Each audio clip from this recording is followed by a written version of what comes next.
Bismillahirrahmanirrahim. Assalamualaikum warahmatullahi wabarakatuh. Syukur alhamdulillah kita masih diberikan begitu banyak kenikmatan sehingga kita bisa bertemu di channel ini.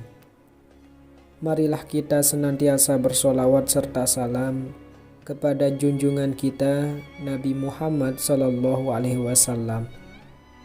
Allahumma sholli ala Sayyidina Muhammad wa ala ali Sayyidina Muhammad. Doa dan harapan saya semoga saudaraku semuanya selalu diberikan kesehatan, dilapangkan rezekinya, diampuni dosanya, dan dipanjangkan umurnya. Amin ya rabbal alamin.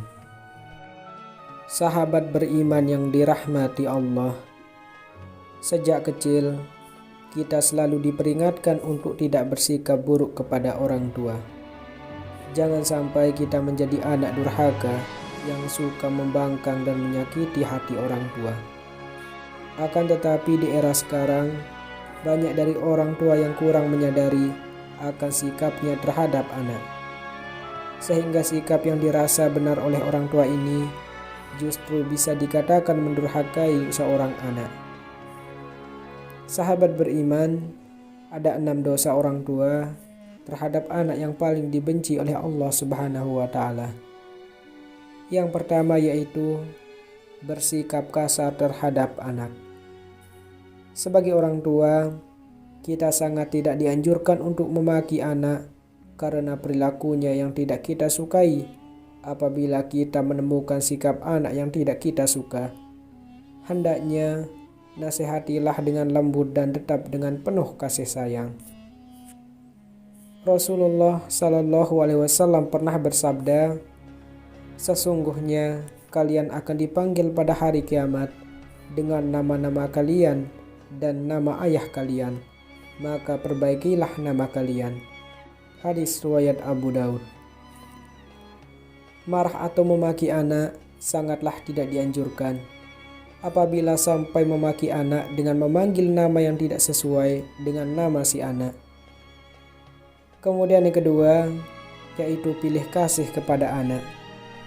Orang tua yang memiliki anak lebih dari satu sangat tidak dianjurkan pilih kasih atau bahkan memberi lebih kepada anak kesayangan dibanding dengan anak yang lainnya.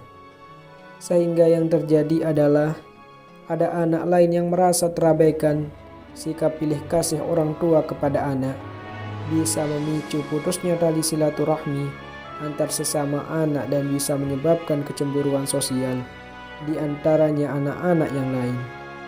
Sebagai orang tua, sangat dianjurkan untuk berlaku adil kepada setiap anak. Menurut kebutuhannya masing-masing, kita sebagai orang tua sebisa mungkin hindari pilih kasih kepada salah satu anak. Karena dengan berlaku adil menurut porsinya, insya Allah akan terjalin silaturahmi antar anak sampai kapanpun. Kemudian yang ketiga, membanding-bandingkan anak.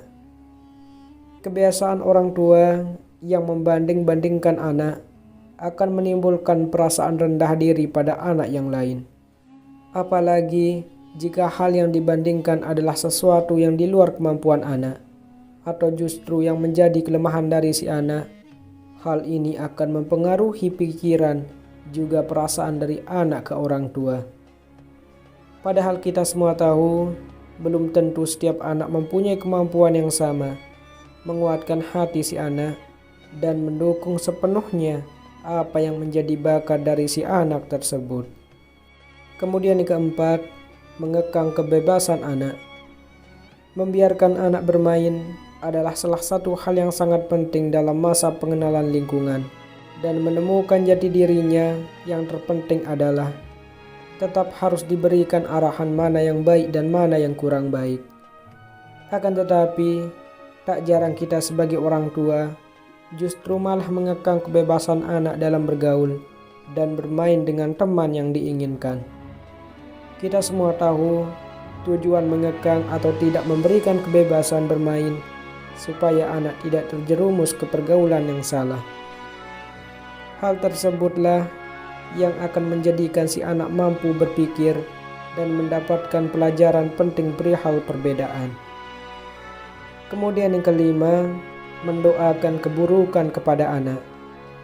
Berdoa bukan hanya di setiap selesai mengerjakan ibadah saja, bahkan setiap ucapan yang keluar dari mulut orang tua, semuanya bisa dikatakan sebagai doa.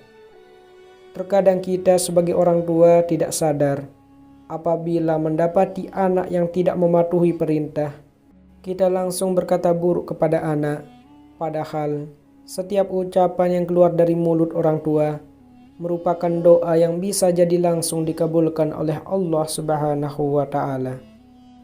Kemudian yang keenam atau yang terakhir, tidak memberi pendidikan kepada anak. Yang dimaksud pendidikan dalam hal ini bukanlah sekedar pendidikan sekolah saja, akan tetapi juga menyangkut berbagai macam aspek kehidupan.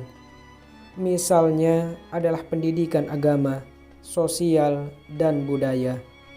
Setiap orang tua wajib memberikan pembekalan keterampilan kepada setiap anak-anaknya, sehingga keterampilan tersebut bisa menghantarkan anak untuk menemukan jati diri, perihal menemukan kehidupan yang bahagia dunia maupun akhirat.